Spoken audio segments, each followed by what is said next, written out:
కేసీఆర్కే దిక్కు లేదు. కేసీఆరే ఫామ్ హౌస్ లో మంచమే పడుకున్నాడు. అతను పక్కన ఇంకో రూమ్ రెడీ చేస్తే రేపు జగన్మోహన్ రెడ్డి కూడా అక్కడికి వస్తాడు.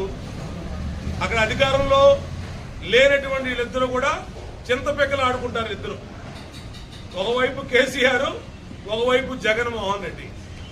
అహంకారులకి ప్రజాస్వామ్యంలో చోటు ఉండదు. దుర్మార్గులకి, చట్టాన్ని అతిక్రమించి పనిచేసే వాళ్ళకి, అహంకారులకి ప్రజాస్వామ్యంలో డెమోక్రసీ ఉన్నటువంటి మన దేశంలో చోటు ఉండదు. ఇప్పటికైనా తెలుసుకో.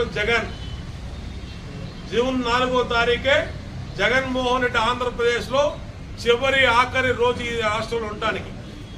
జూన్ 5వ తారీఖు ఈ రాష్ట్రం నుంచి అతను వెళ్ళిపోతాడు.